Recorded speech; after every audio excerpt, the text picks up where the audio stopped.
আসসালামু আলাইকুম শিক্ষার্থী বন্ধুরা, আশা করি তোমরা সবাই ভালো আছো। তো চলে এসি আজকে আমাদের পঞ্চম শ্রেণী, যারা অলরেডি এখন ষষ্ঠ শ্রেণীতে উঠেছো, যারা এখন 2026 সালে তোমাদের পঞ্চম শ্রেণী প্রাথমিক বৃত্তি পরীক্ষাটি দিতে চলেছো। তো তোমাদের বিশেষ প্রস্তুতির জন্য আজকে আমরা তোমাদের বিজ্ঞানের কিছু সাজেশন নিয়ে এসেছি। তো এখানে আমরা প্রত্যেকটি অধ্যায়ের কিছু সংক্ষিপ্ত প্রশ্ন আর বর্ণনামূলক প্রশ্নের সাজেশন দেখাবো। এখানে আমরা যেই প্রশ্নগুলো দেখাবো সেগুলো অনেক অনেক গুরুত্বপূর্ণ তোমাদের জন্য, এবং ইনশাল্লাহ তোমরা এখান থেকে ইনশাল্লাহ 90% গ্যারান্টিড কমন পাবে। তো চলো বন্ধুরা, আজকে আমরা প্রশ্নগুলো একটু দেখি না, আমরা প্রত্যেকটি অধ্যায়েরই দেখব।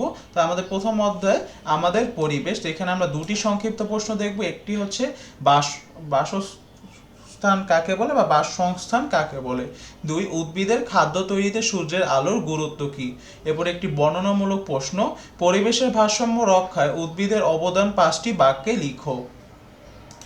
এরপরে বন্ধুরা আমরা চলে যাব আমাদের দ্বিতীয় অধ্যায় পরিবেশ দূষণ। তো সংক্ষিপ্ত প্রশ্ন এক, বায়ু দূষণের প্রধান কারণ কি।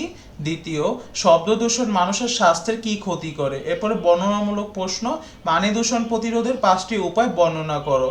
এরপরে তৃতীয় অধ্যায় জীবনের জন্য পানি। তো এখানে সংক্ষিপ্ত প্রশ্ন রয়েছে, পানি চক্র কি, নিরাপদ পানি কাকে বলে, এবং বর্ণনামূলক প্রশ্ন, পানি কিভাবে বিশুদ্ধ করা যায়, পানি বিশুদ্ধকরণের 4টি পদ্ধতির নাম ও বর্ণনা দাও। এরপরে আমাদের চতুর্থ অধ্যায় বায়ু। এখানে 1 নম্বর সংক্ষিপ্ত প্রশ্ন, চিপসের প্যাকেটে কোন গ্যাস ব্যবহার করা হয়। দুই, বায়ু প্রবাহকে মানুষ কি কি কাজে ব্যবহার করে। এরপর বর্ণনামূলক প্রশ্ন, বায়ু দূষণ রোধে তুমি কি কি পদক্ষেপ নেবে তা 5টি বাক্যে লিখো। এরপরে বন্ধুরা আমাদের 5 নম্বর অধ্যায় শক্তি ও পদার্থ। সংক্ষিপ্ত প্রশ্ন, শক্তির 5টি উৎসের নাম লেখো, পদার্থের 3টি অবস্থা কি কি। এরপরে বর্ণনামূলক প্রশ্ন, শক্তির অপচয় রোধ করা 5টি উপায় বর্ণনা করো।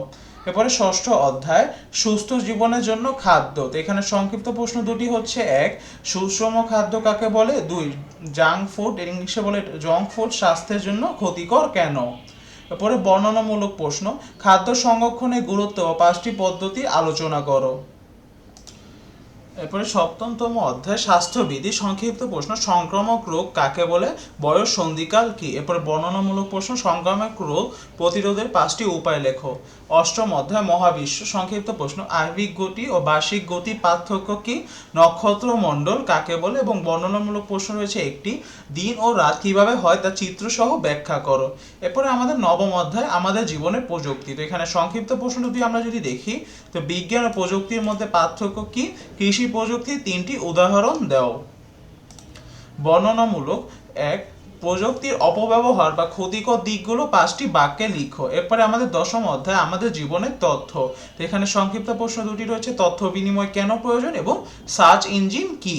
বর্ণনামূলক প্রশ্ন, ইন্টারনেট ব্যবহার করে তথ্য সংগ্রহের ধাপগুলো বর্ণনা করো। এরপরে 11তম অধ্যায় আবহাওয়া ও জলবায়ু। তা আবহাওয়া ও জলবায়ুর মূল পার্থক্য কি, কালবৈশাখী কেন হয়। বর্ণনামূলক প্রশ্ন, বাংলাদেশের জলবায়ু পরিবর্তনের প্রভাবগুলো 5টি বাক্যে লিখো। 12তম অধ্যায় জলবায়ু পরিবর্তন, গ্রিন হাউস প্রভাব কি, বৈশ্বিক উষ্ণায়ন বলতে কি বুঝো, এবং বর্ণনামূলক প্রশ্ন, জলবায়ু পরিবর্তনের ঝুঁকি মোকাবিলায় আমাদের করণীয় কি। 13তম অধ্যায় প্রাকৃতিক সম্পদ। সংক্ষিপ্ত প্রশ্ন, নবায়নযোগ্য ও অনবায়নযোগ্য সম্পদ কাকে বলে। বর্ণনামূলক রয়েছে একটি, শক্তির বিকল্প উৎস হিসেবে আমরা কেন নবায়নযোগ্য সম্পদ ব্যবহার করব। পরে 14তম অধ্যায় জনসংখ্যা ও প্রাকৃতিক পরিবেশ। সংক্ষিপ্ত প্রশ্ন, অধিক জনসংখ্যার ফলে পরিবেশের উপর কি প্রভাব পড়ে, এবং গণনামূলক জনসংখ্যা সমস্যা সমাধানে বিজ্ঞানের ভূমিকা আলোচনা করো। তো সুপ্রিয় বন্ধুরা, এটাই ছিল আজকের জন্য। সবাইকে অনেক ধন্যবাদ এই ভিডিওটি দেখার জন্য।